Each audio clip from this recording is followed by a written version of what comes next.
So thanks for coming. My name is Christopher Golden. I was born and raised in Framingham, and I'm sure I spent more than one inappropriate night in Southborough. My mom is here, so I've got to be careful what I say.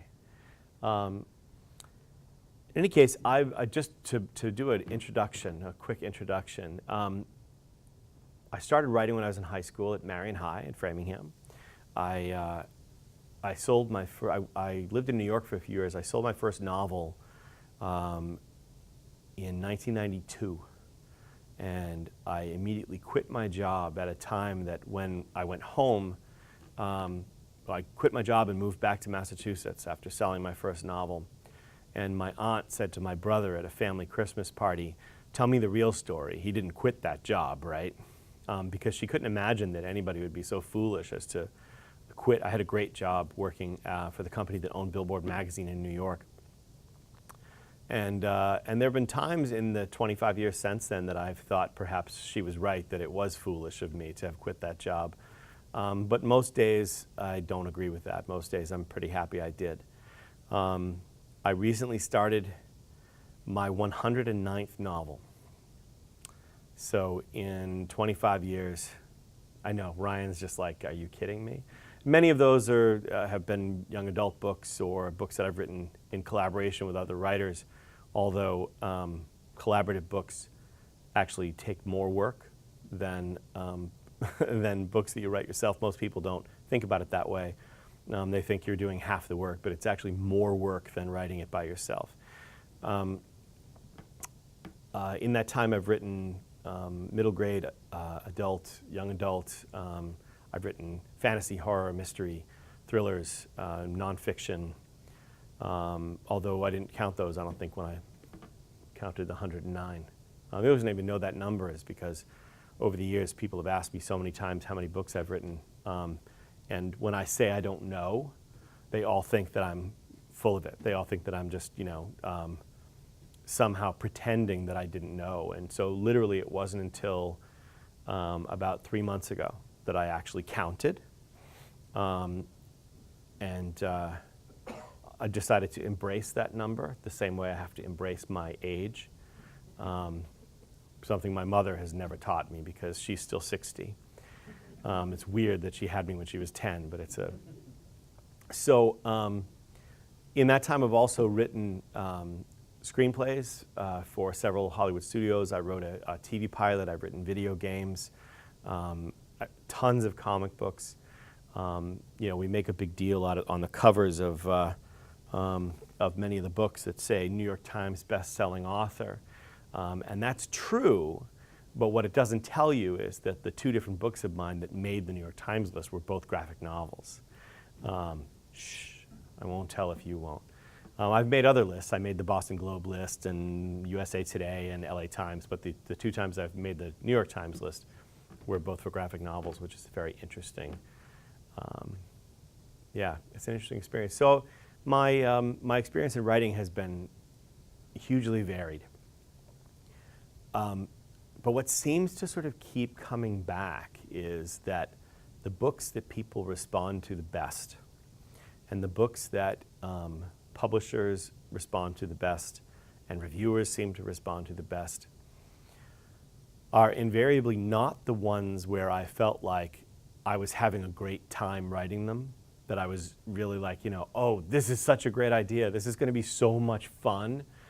The ideas that are about having fun, the ones that you tell people about, this is so cool.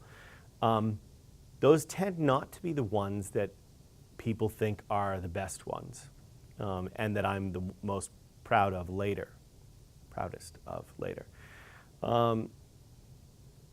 Those tend to be the ones that are about in the midst of sort of horrifying or fantastical situations, usually horrifying. Rod Serling and Stephen King were my surrogate parents.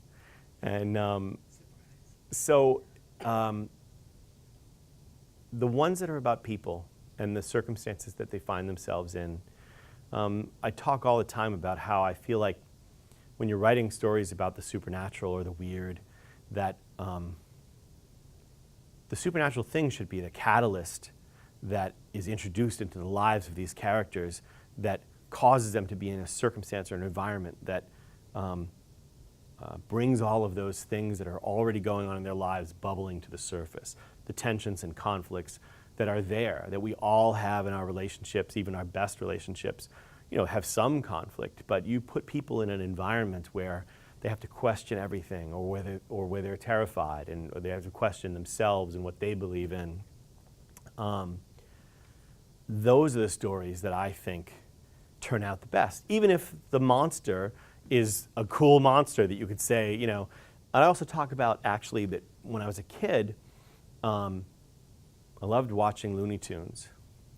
But the experience of watching any Bugs Bunny or related cartoon when you're 8 is very different from the experience of watching them when you're 15 or when you're 50. Because you laugh at certain things when you're 8, and then you laugh at other things when you're older. And I think sometimes the best stories are things that you can read from one perspective and have a great time. I hope that people pick up Ararat if they just want to pick it up to have a great adventure or be scared or whatever it might be. They get what they want from it. But that if they're looking for something else, I hope they also find it here because it's there for me. So there are all kinds of things. And in Ararat, what that is for me is, as a writer, I have things all over my desk. My desk is a disaster. Don't trust a writer with a clean desk. So there was an article about Noah's Ark that was sitting on my desk for about 8 or 9 years, probably, that I printed up and just left there. And one day, I was trying to come up with something. Nothing was working. So often I take a variety of ideas and I jam them together into one thing. And I was looking at the Noah's Ark thing and thinking, boy, you could have a great thriller, because they've been looking for all of these years, but what if it's really there and it's just buried? That 5,000 years ago there was an earthquake, and now there's another earthquake that uncovers the entrance into the cave, and they go in the cave, and the walls are actually not stone, they're timber, because the cave itself is the ark because it was buried 5,000 years ago. And I thought, that's a cool idea. That's really fun. You could do something really interesting with characters, because the interesting thing about a story like Noah's Ark is what do people believe in, right? If you're, do you believe that story? The story's really old. The story of the flood and the ark, regardless of what you call him, is older than the Bible. So belief factors into it. And then I thought, well, if you look back at the earliest stories of Noah, there's also a demon in those stories, which most people don't know. And so I thought, well, that's interesting. So what happens if they go into this cave and they realize it's the ark, and they go deeper into it and they find this box, an old coffin from thousands of years ago, and inside that they find a cadaver that has horns. And then you have the people who are doing this archaeological dig, and people who are filming it, and people who are local from Turkey. And all of a sudden you have Muslims and Jews and Christians and atheists all working together in a thing, inside of a thing that might be Noah's Ark, and discovering a thing that might be a demon. And you have a serious reason for conflict, potential conflict, although they're all trying their best to get along. And then you introduce the idea that maybe there's another influence there as well that's going to sort of feed off of that conflict. So that is where Ararat comes from. So on the one hand, for me, it's this Hollywood big movie kind of crazy thriller idea, because what happens when things go wrong and people start to die and you have to try to, and it's December on Mount Ararat and the blizzard comes in and you have to try to get off of the mountain. So you have that, but you also have this story about people and the two main characters, Adam and Miriam, and he's a Jewish guy and she's a Muslim woman, and they're getting married. But something's weird, and he's starting to not trust her anymore, and he doesn't know why. And she's in charge. And some of the people who are working for her don't like the fact that there's a woman in charge. And to me, the best thing about writing this book, the thing that was the most fun about writing this book, is that this crazy, sort of scary, thrilling adventure that starts in this kind of Indiana Jones-ish way, and this serious story about the interactions between these people, neither one of them is that interesting on their own. But for me, when you put them together, that's when they become interesting. So that was very long-winded, but it's, I just wanted to talk a little bit about the inspirations for me and what was exciting for me about writing this book. It's not very long, but it actually took me a long time to write, a long time for me to write. So I don't tend to really like to go and do super long readings because I'd prefer to have a conversation with the people who come to talk about books. And I think that most people, not most people, but a lot of people don't like readings as much as they think they do. It also depends on who the reader is. And so unless you've signed up, unless it says it's a reading and you've signed up to sit down for a reading, a lot of people want to escape. So for that reason, I don't tend to read very much. So the opening of Ararat is just a few pages. So I thought I would just read that few pages since I've just sort of told you what the setup is anyway. Just past 8 o'clock on the last morning of November, the mountain began to shake. I have to be careful because there might be swears in here and my nephew's sitting in front of me. I'm sure you've never heard any bad language, right, Jack? Just past 8 o'clock on the last morning of November, the mountain began to shake. Faiz froze, breath catching in his throat as he put his hands out to steady himself, waiting for the tremor to end. Instead, it worsened. His clients shouted at him in German, a language he did not speak. One of the men panicked and began to scream at the others as if the devil himself were burrowing up through the heart of the mountain to reach them. They stood on the summit, vivid blue sky rolling out before them, the frigid air crisp and pure, an idyllic morning on Mount Ararat if the world had not begun to tear itself apart. "Down!" Faiz shouted. "Get down!" He dropped his trekking poles and sank to his knees on the icy snowpack. Grabbing the pick that hung at his hip, he sank it into the ice and wondered if the 6 men and 3 women in this group could even hear him over the throaty roar of the rumbling mountain. The Germans mimicked his actions. On his knees, holding on and hoping that the snowpack did not give way, Faiz tried not to count the seconds. The Germans shouted at one another. One woman wore a wide grin, her eyes alight with a manic glee as she reveled in the terror of the moment. A man grabbed his arm, thin face, prominent cheekbones, eyes like the sky. "How long will it last?" he demanded in his thick accent. As if this sort of thing happened all the time. As if a mountain guide could live to be 32 years old on a mountain that shook itself apart with predictable regularity. Faiz only stared at him, then pressed his eyes closed and prayed, not only for his wife and their 4 sons down in the village of Hakob, but for anyone waiting in Camp 2. Here at the summit all was snow and ice, but the terrain at Camp 2 was nothing but piles of massive volcanic rock, and he did not want to think what might happen if a slide began. 20 seconds, one woman shouted in English, staring at Faiz. "How much longer?" He held his breath as the mountain bucked beneath him, the roar filling the sky. Eyes open now, he stared at the peak of Little Ararat in the distance. His heart thumped inside his chest as if it were suffering a quake of its own. The ice popped and a massive fissure opened, the sound like a cannon. One of the Germans began to pray loudly as if his God needed him to shout to hear him over the thunder of the quake. It stopped as suddenly as it had begun. Faiz glanced around at his clients, the roar of the mountain still echoing across the sky, and shot to his feet. He forced himself to steady his breathing. He could not afford to hyperventilate up here in the thin air of the summit, and bent to retrieve his trekking poles. "Come, we must descend now." "No," one client barked. The man had been praying. "What if there are aftershocks? Or there may be a quake worse than this one, another on the way?" Faiz stared at him, watched his breath mist in the morning air. These men and women were not friends but workmates, all executives for the same technology firm in Munich. They knew one another but did not love one another. All save one were inexperienced climbers, dressed for the weather and equipped with quiet determination, but their lives had not prepared them for this moment.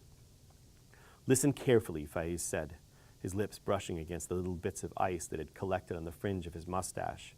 "My wife and children are down the mountain. My cousins and their families are carrying packs and guiding horses even now, bringing climbers, bringing tourists to this place.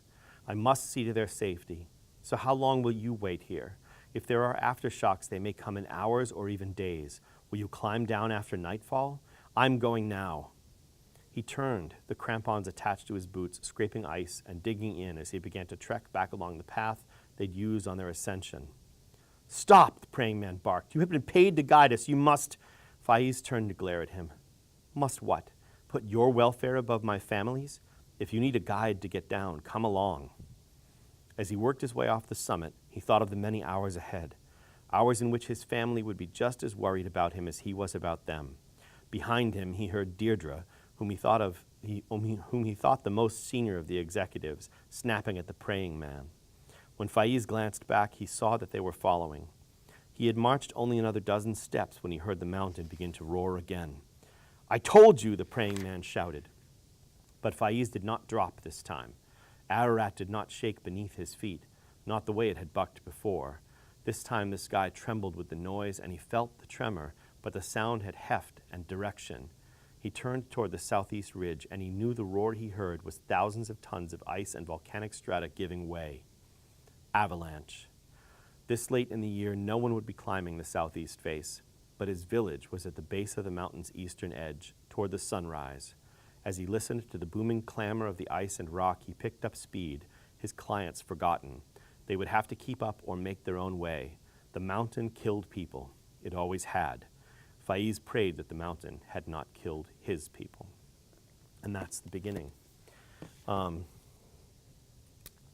now I can get rid of these. But the box is gone.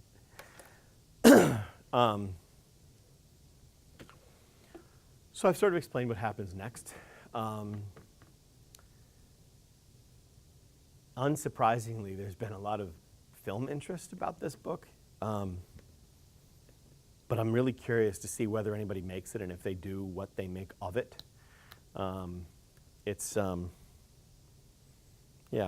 The ensemble element, the fact that there are so many different characters, the fact that there were characters from so many different backgrounds is always a curiosity when it comes to anybody attempting to adapt. So I'm curious to see what's going to come of it.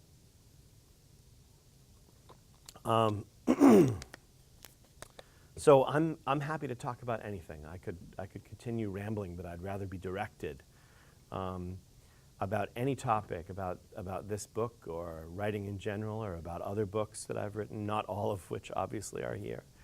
Does anybody have anything you'd like to? Yeah, go ahead. Have you been to Turkey? And if so, have you actually climbed Mount Ararat or any other mountain? So the answer is no and no.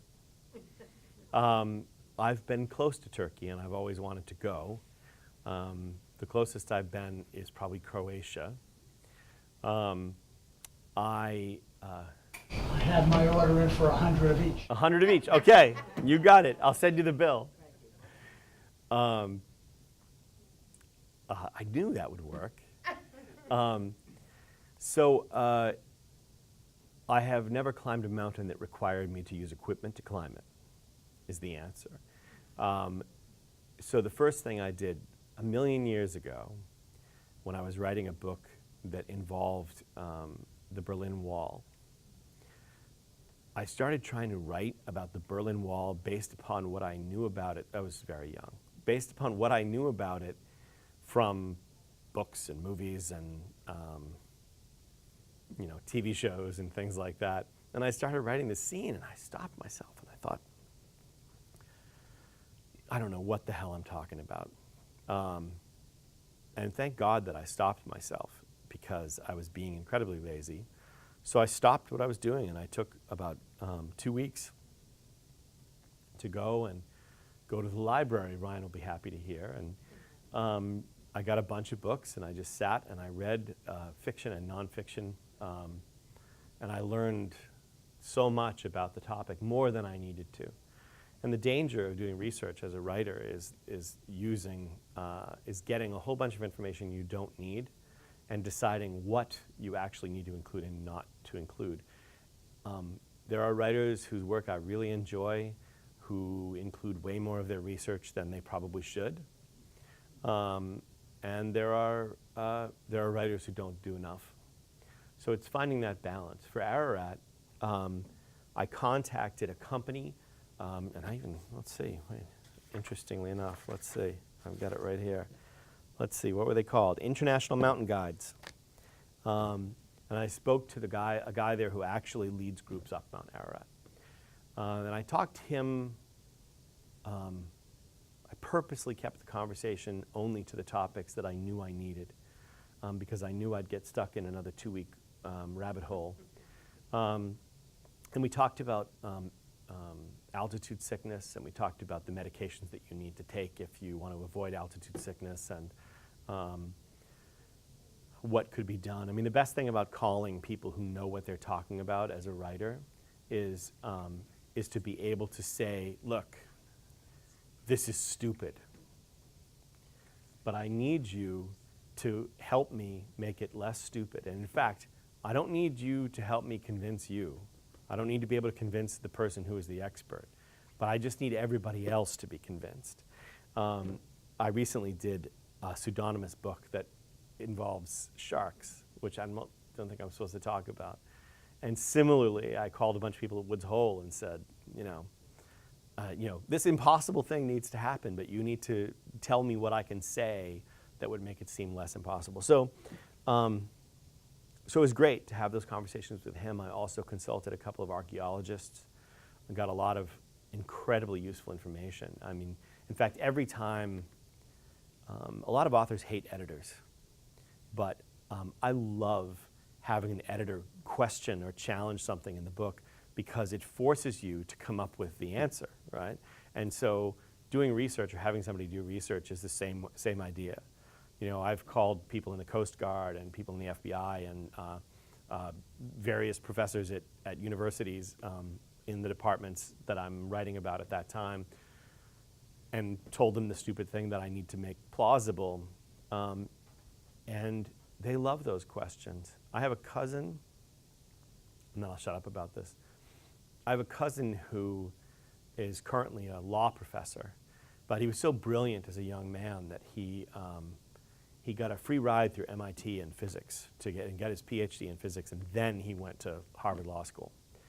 And years ago, like in the late 90s, I guess, a friend of mine and I were doing a comic book spin-off from the movie Waterworld, which is not a great movie, but it was fun. And we actually got the opportunity to do a sequel in comics. So we called Universal Television, or Universal Pictures, and said, so we're doing this comic, talked to the people in licensing, and we said,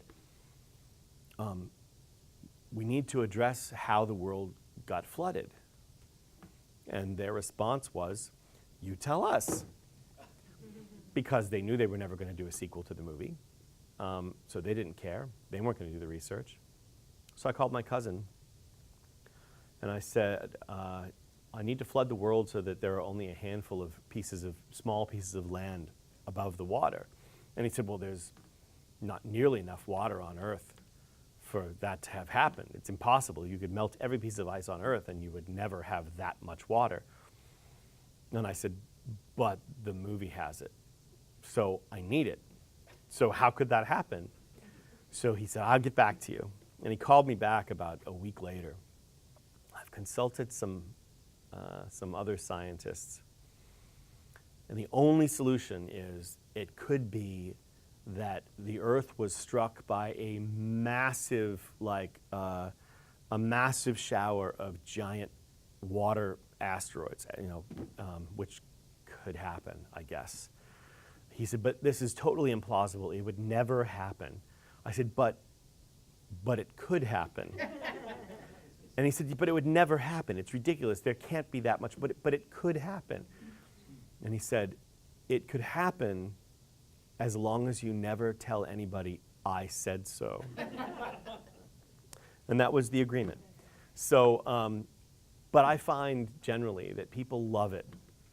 Professors and scientists and people in other lines of work tend to love it when you call up and you say, I'm writing this book, and I have this really dumb thing that you need to make less dumb. And I always enjoy it. It's really a fun thing. So no, I haven't been to Turkey yet. I hope to go there at some point, but perhaps not this year. What else should we talk about? Trevor? See, I got it right that time. I thought his question was going to be, what's my name? So you've obviously written for a bunch of different types of mediums, comic books, screenplay.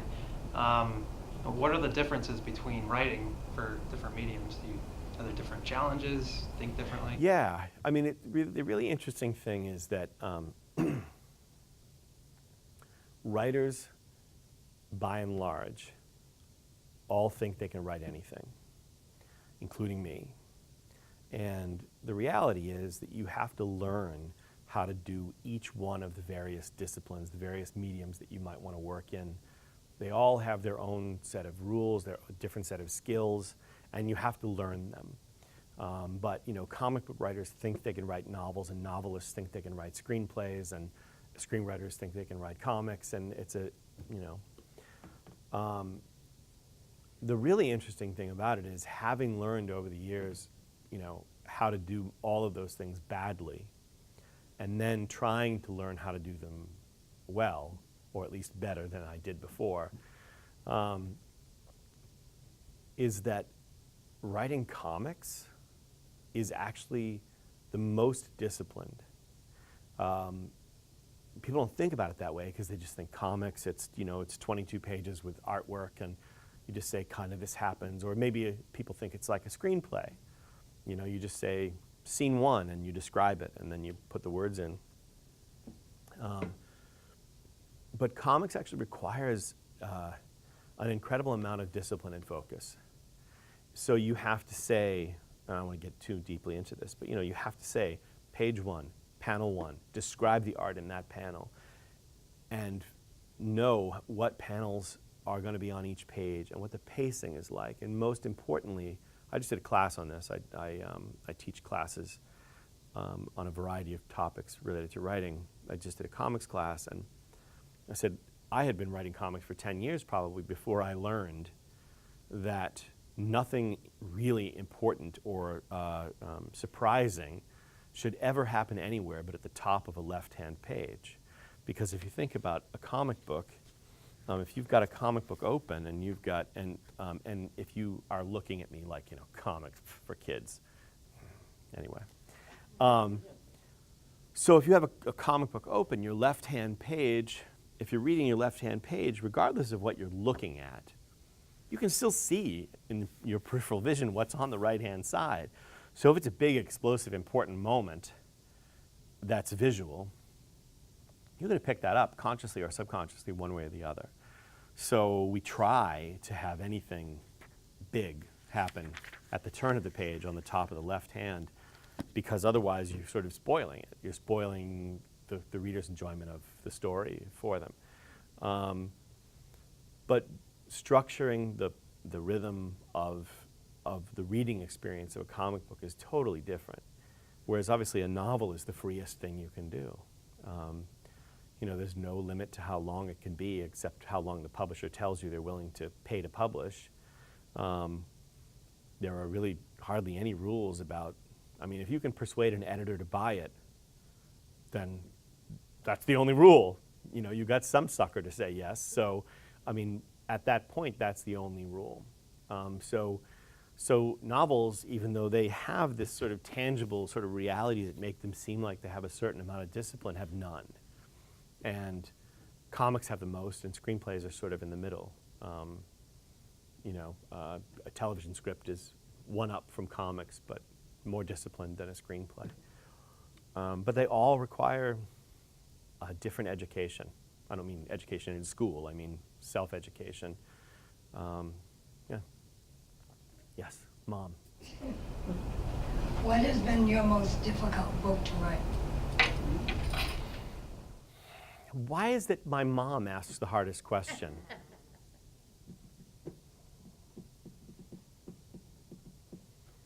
Difficult is a broad word. For you? Yeah, but no, I mean, that's an interesting question. I mean, as I said, works written in collaboration with other writers are harder than works you've written by yourself. But speaking specifically just of the books that I've written by myself, Ararat was one of them, and Tin Men was really sort of difficult in some ways. That's a science fiction, very different from me, but still about things I'm afraid of, which is a whole other thing we can talk about. Why I think my one sort of science fiction military thriller is no different from the supernatural novels that I've written. But Tin Men, the first draft was like 143,000 words, which is super long. And in this case, the discipline was the editor saying, well, I love it, but I would really like it more if it were at least 20,000 words shorter. To cut 20,000 words out of anything is a lot. So the amount of discipline that required made it difficult. That was a hard thing to do. But the other answer to the question, the other sort of definition of what was the most difficult thing to write is I wrote a novel years ago called The Ferryman, which we've talked about this.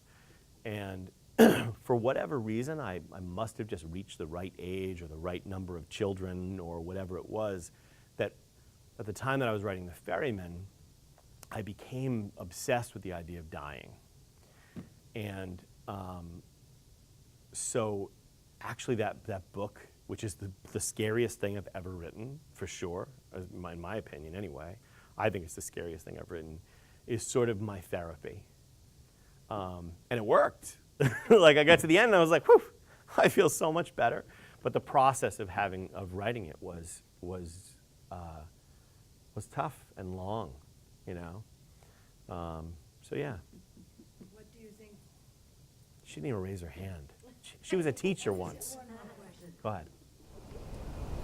What do you think the most difficult type of writing to do is? You know, what is the most difficult type of writing? Not just for you, but in general. Well, I can't answer for anybody else. Or what would you advise people? So many answers to that question. Years ago, I was at a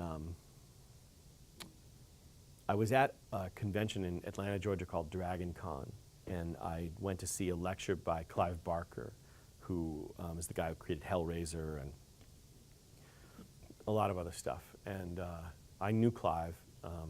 He'd been really generous to me personally. He actually gave me a blurb for that book, The Ferryman, that I was just talking about. One of the kindest people. There's a segue in a minute to why horror people are the nicest people. But Clive was talking in his lecture about not being afraid of your own imagination, about not ever saying, that's silly, that's too weird, that's too, you know, whatever it might be. And I'd been toying with an idea at the time about this. I've been toying with an idea about this writer of children's books who'd created this series, but he was going through an incredibly popular book series, but he was going through a divorce. He'd been divorced from his wife, and he had partial custody of his son, and his son was in therapy, and so he'd been neglecting his work. And he'd basically, because of his neglect of his fictional world that he'd created, his creations came out of that world and abducted his son into the world, which is called Strangewood, which is the name of the novel. And he has to go into his own fictional world to save him. And I don't even remember what the question was. It's all right. What was the question? What would you tell? No, what would I tell people? So the difficult thing to write is anything that's personal. And so a lot of times when writing genre fiction, whether it be romance or mystery or westerns or thrillers or science fiction, fantasy, horror, any of that kind of stuff. Or even writing a lot of literary fiction. You know, the cheat is you don't have to necessarily get too personal. Because once you start to get really personal, then you have to sort of think about a lot of the things that you may not want to think about. You have to explore things that, that you may also not want to expose. And so I think that's the scary thing, the thing that, you know, the hardest thing to write is a thing that will expose, you know, sort of your emotional core.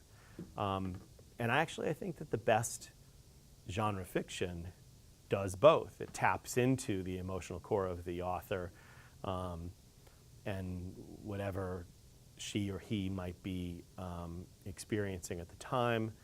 But that's definitely the hardest thing to do. That's definitely the hardest thing to do, always. But Strangewood was... Was one of those? No, it wasn't one of those. What I was saying is that the other element that's really hard is to stop telling yourself something is not good enough or not smart enough or not or too crazy or too weird. And so Clive Barker's lecture about that to me allowed me to create this novel, Strangewood, in which you know, he goes into this other world and there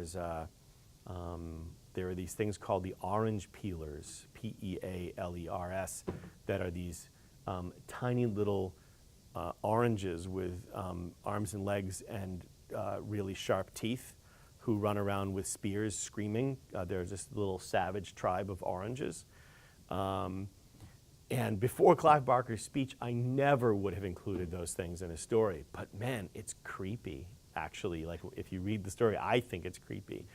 And there's a guy, my son at the time, my eldest at the time was little, maybe 4, I think, I don't remember. And he said something about the peanut butter general. I thought, the peanut butter general, what is that?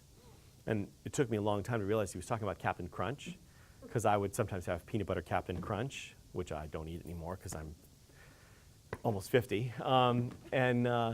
But yeah, peanut butter Captain Crunch. And so when he said the peanut butter general, he meant the picture, right? But I immediately sort of created this character who turned out to be the pivotal character in the story, who is this guy in a military uniform whose whole body is covered in peanut butter. And when he talks and he opens his mouth, and you'll have nightmares about this later, Jack, bees come out. Because the peanut butter is sweet, and if you leave it out, bees will like come and accumulate there. So it's creepy and weird, and again, it's the kind of thing that prior to that lecture from Clive Barker, I would have been like, no, that's just stupid. But in execution, it becomes not stupid. So at least I hope so. But it's the kind of thing that even now when I'm telling you about it, I feel awkward, like, oh, that sounds so lame when I say it. But if you read it, it's actually really creepy.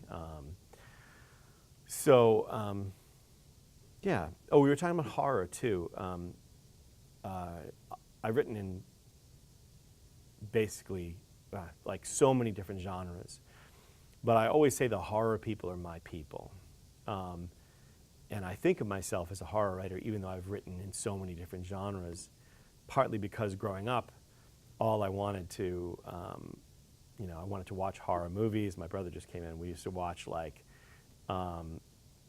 just like, everything. I talk about all the time. I tell people all the time that, before you had the ability to, tape something, we had a big console TV in the basement. We would take the black and white TV from the porch on Saturdays when you had Creature Double Feature and stuff on. We'd put the little TV on top of the big TV so we could watch Channel 38 and Channel 56 at the same time. And so there were, up until a few years ago, there were still movies that I thought were the same movie. There's an old movie called The Mole People, and there's a movie called Day of the Triffids, which is based on one of my favorite novels by John Wyndham, Day of the Triffids. That up until probably 10 years ago, and when I finally got my hands on both movies and could rewatch them both, and by the way, The Mole People is terrible, and Day of the Triffids is great. Mole People has one good scene. But up until that point, I thought they were the same movie. I mean, I knew they were different, but I didn't know which parts belonged to which movie. Anyway, Point being, the horror people are my people, because that's just always, always the stuff I liked, the comics I liked, the movies, TV shows that I liked, Twilight Zone and all of that. And the older I get, the more I hear and the more I realize and the more I learn that the horror people are, and I'm sorry, I would say this no matter how many other writers were in the room, they're the nicest people. Always the nicest people. My agent has represented all different kinds of genres for his whole career. He's in his 60s. He represents literary writers and all different kinds of writers. And he says, always, the horror people are the nicest people that give you the shirt off their back. And I think it's because of what we were talking about. I think it's because all the things that sort of bother you, the conflict, the things that haunt you, they come out in the work. And so the horror people, weirdly, are the best balanced. And I stand by that claim. But yeah, it's really interesting. So to me, anyway, probably not to you. What else? Yes, James. Do you find yourself morphing a bit into more of the action horror theater now? Like that world? It seems like some of your more recent novels are More action-oriented? Action-oriented with there's heavy horror aspect to it, not just strictly horror, not fantasy and not so much fantasy. I think part of it is based on the fact that I've always, and one of the reasons that I've written in so many different genres is I read so much stuff. So while I say the horror people are my people, I talk to a lot of my friends who write horror, and huge portions of them read 90% horror. Not everybody, obviously, but a lot of them read just tons of horror. And so I've always read, fantasy and crime fiction and westerns. Larry McMurtry, one of my favorites. Sort of mystery novels and thrillers and a variety, classics and weird things that I've had on my shelf for 30 years and never read. I recently read On the Beach by Neville Shute, which is published in Australia in the 50s, maybe. But so I think actually it's more that the things that you're thinking about as sort of action-oriented are just bigger ideas.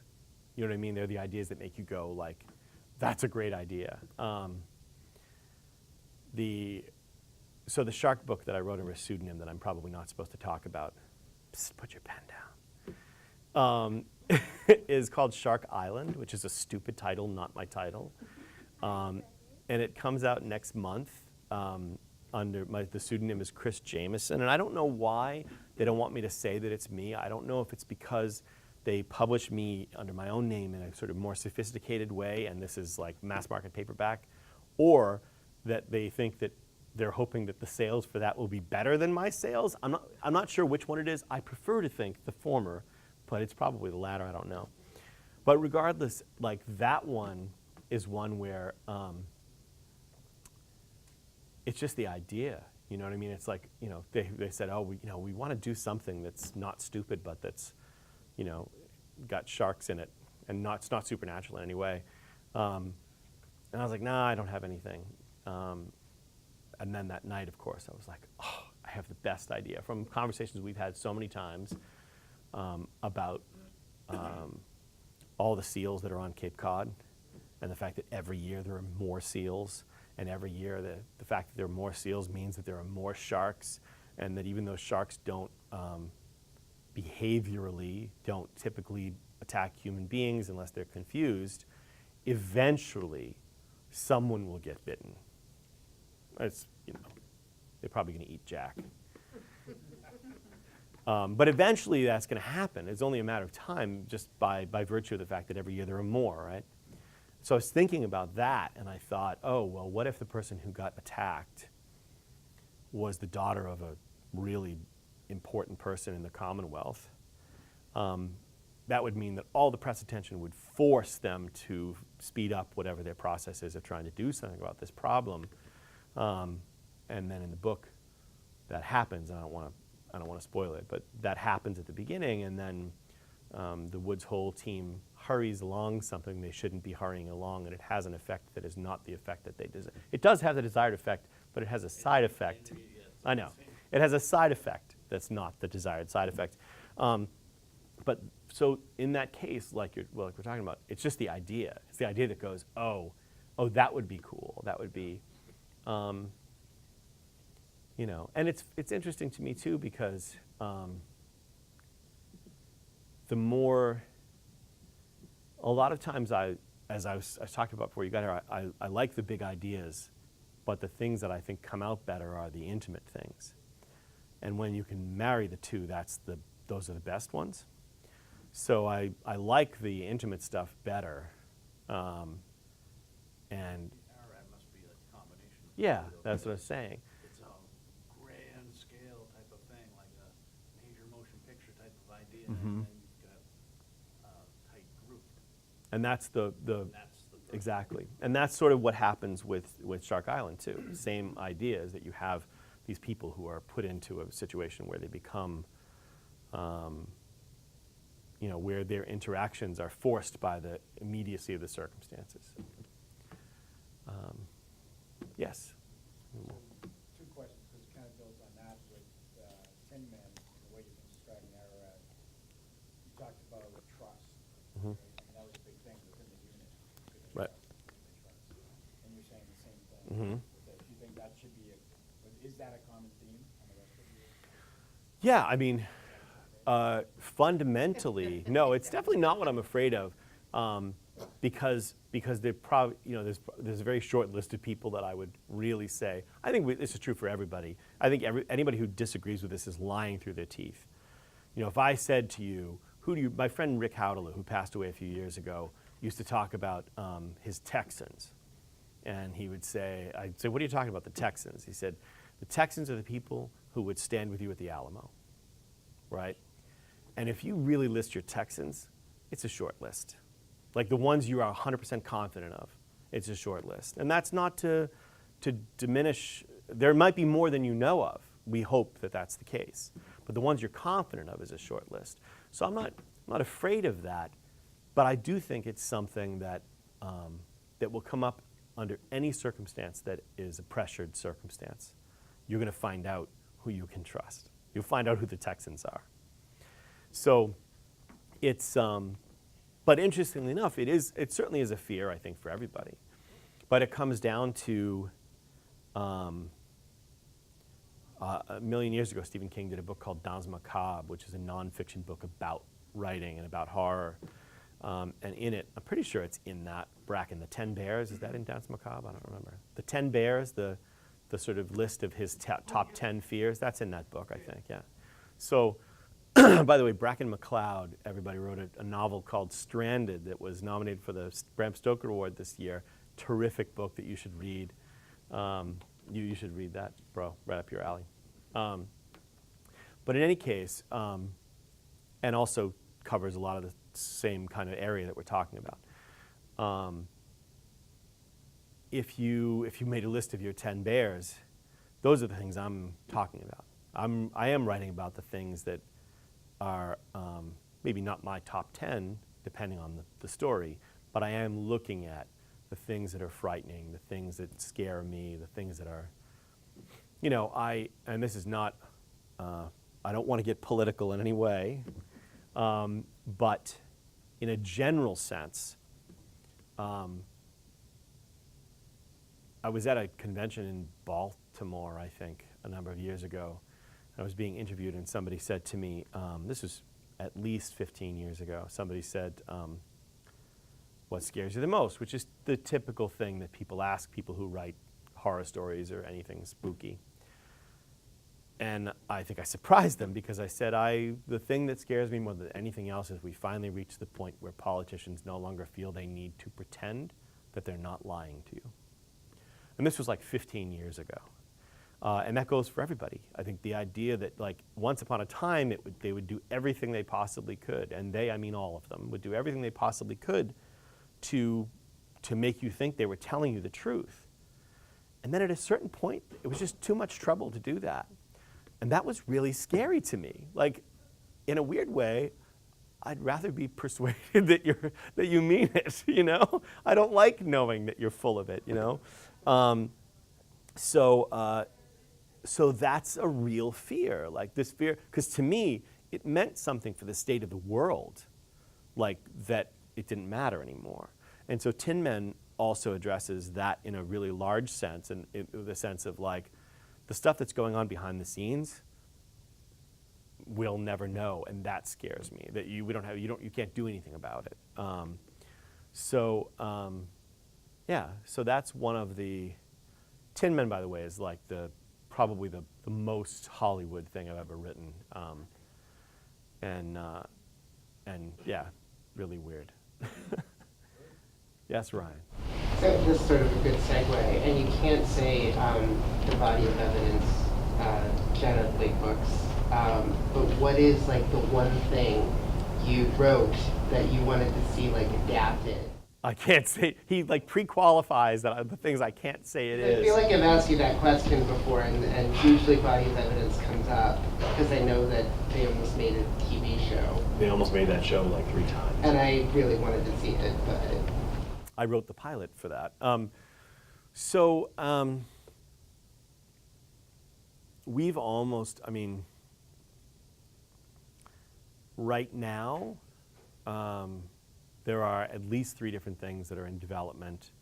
There's one thing I think probably completely fell apart yesterday, which bums me out, but it's happened so many times in 25 years that it gets to the point where you're just numb to it. I have one particular writer friend, Rio Ewers, has got a great novel come out next month called The Forgotten Girl,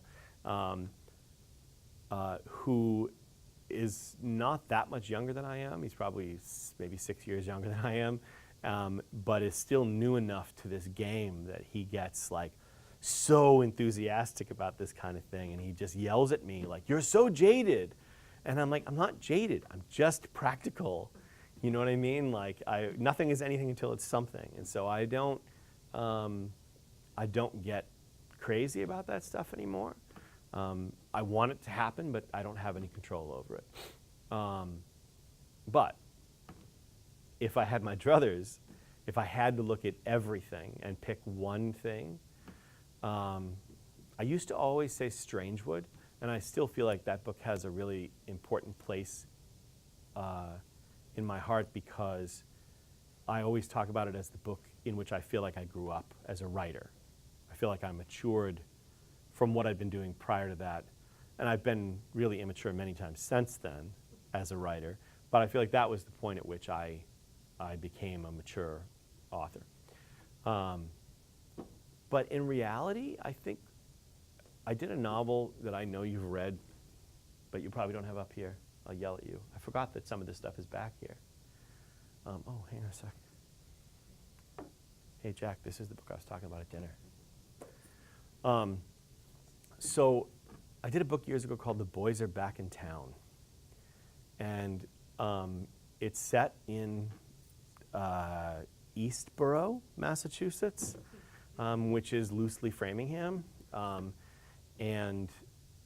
As I said, I went to Marion, and there are a lot of teachers a few teachers make appearances in there, and there aren't really characters. Actually, I shouldn't say that.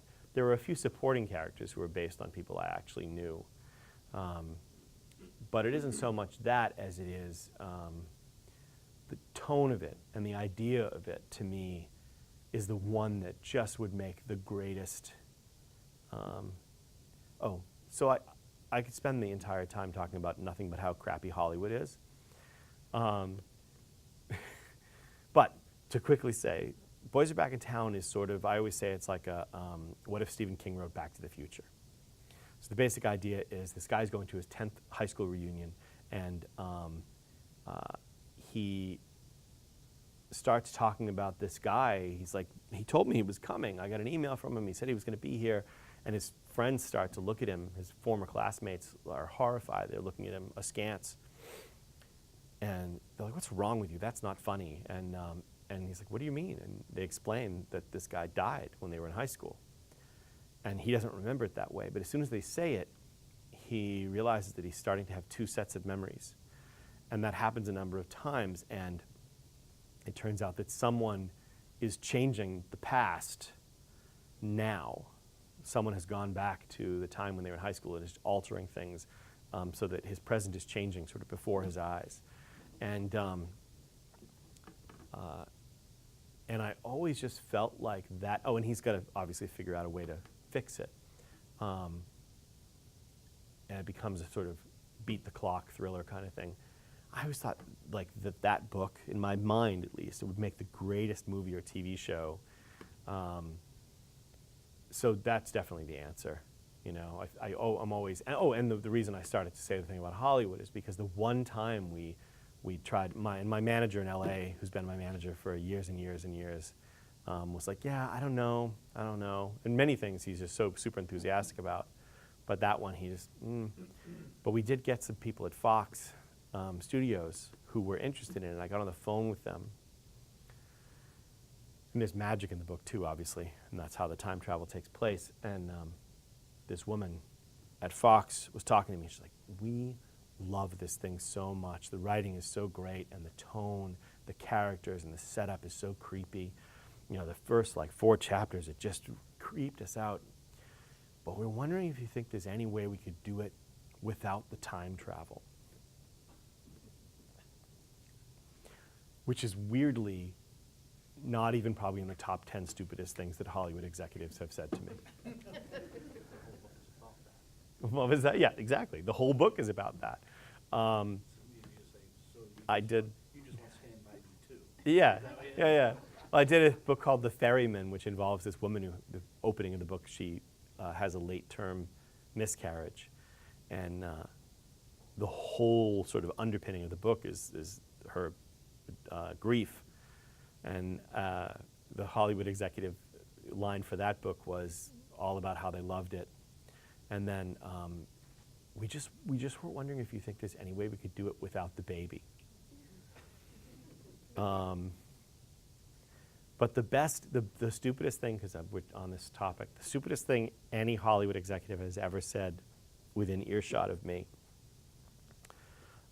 Has everybody seen Lord of the Rings? Hopefully. So this executive said, you know those Lord of the Rings movies? You know what I don't understand? What do they need that Gollum character for anyway? And patiently I said, well, you know, the problem is that you have this whole long time, like 16 hours if you're talking about the films, and however long it takes you to read the books if you're reading the books, where you're following Frodo and he looks okay, but he's got the ring. And Gollum is a constant reminder of what happens to you.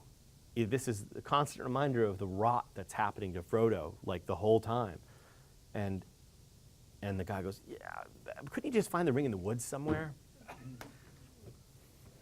And I thought, you know, so they're as dumb as you think they are. Just not always. I've met some really brilliant people, but no. Anyway, yes. Jim, can I ask some comics questions? So when you were watching Creatures of the Future with your brother, there were maybe like 4 or 5 publishers of comics. Mm-hmm. Where now it's just a massive explosion. So Yep. what were you reading then, and what do you read now? Oh, that's a really good question. What's that? There were more than 2, but we only read. Well, you're not counting Richie Rich and all of that stuff, which we only got when we were sick. When we were sick, my mom would go to the pharmacy and she'd come home with a stack of whatever comics they had, and I would read them because, you know, I was laying on the couch and, you know, I would read Casper or whatever you gave me. Yeah, Richie Rich was all right.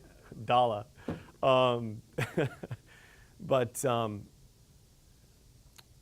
even though sort of one of the earliest memories I have of comics, and one of the most consistent ones, is that our aunt and uncle lived in Gloucester, and in their house there was this old like wooden footstool, and if you opened up the footstool, there was a stack of old 12-cent DC comics.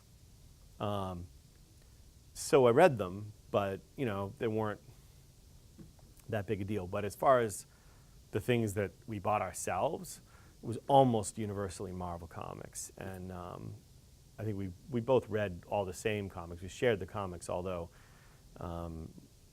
Jamie was more interested in Spider-Man and the Hulk, and I was more interested in Daredevil and the X-Men. Well, we shared that, yeah. So, but I would say the first comic book I ever bought myself was Tomb of Dracula #15, and I was 8.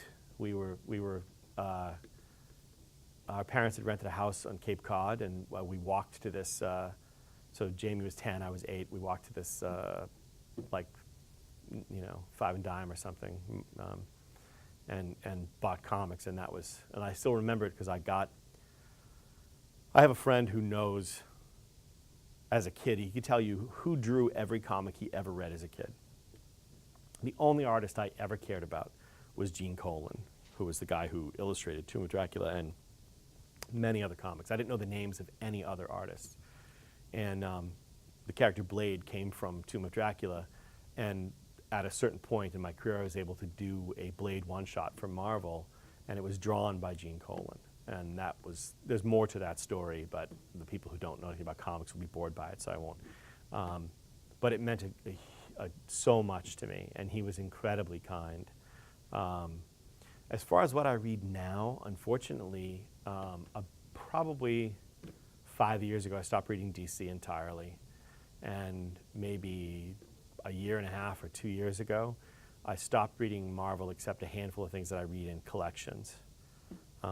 So Marvel, I read Doctor Strange and Amazing Spider-Man and I don't know, Jessica Jones, Daredevil, Black Widow, a handful of other sort of, if you made a list of the stuff that's good, my opinion anyway.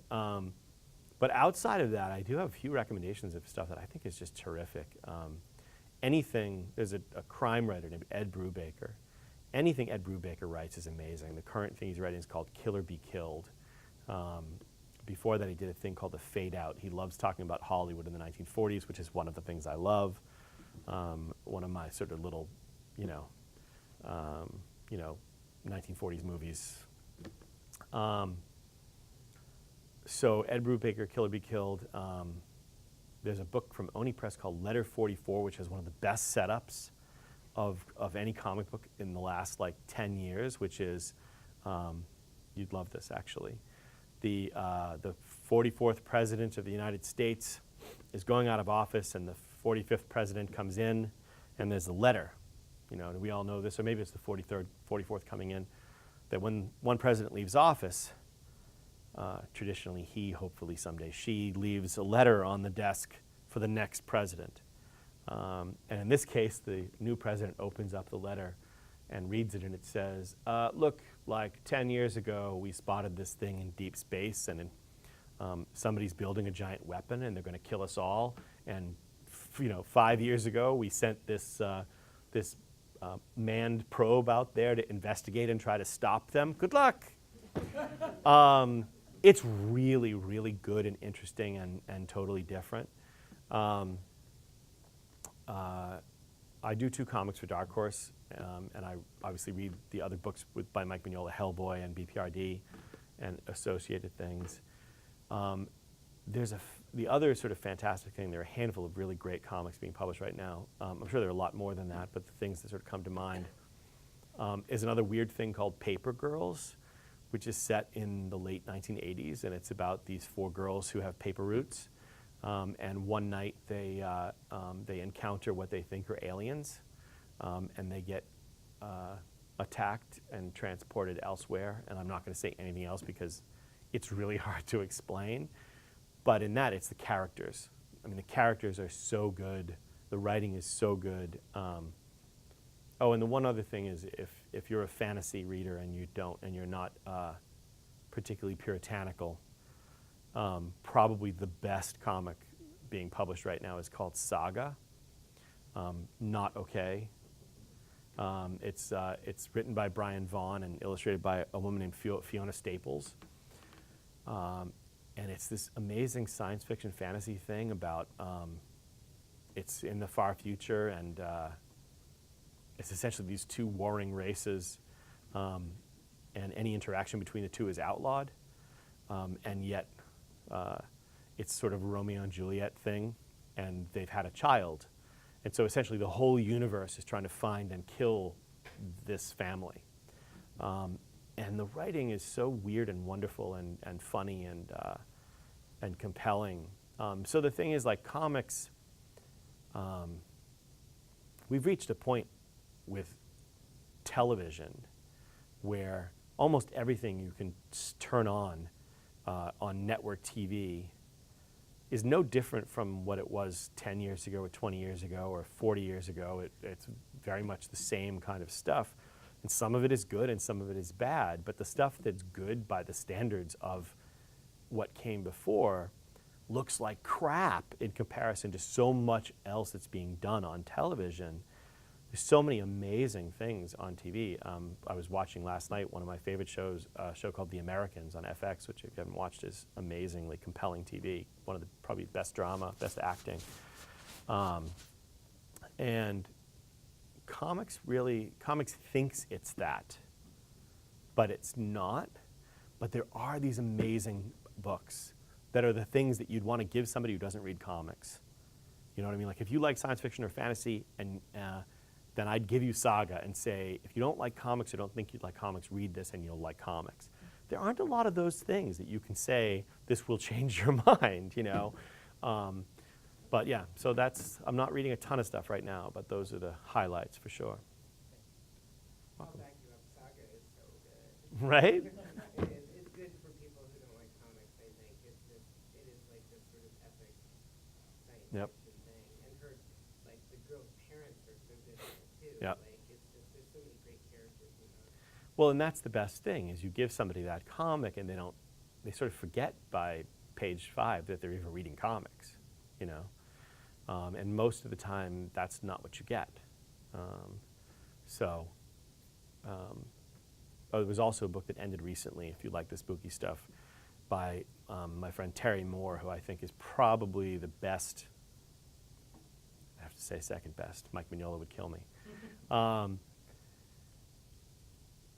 Terry Moore as a writer-artist, his book Strangers in Paradise, which went on for like, I don't know how many issues, it's 6 big fat volumes of it, is my favorite modern comic.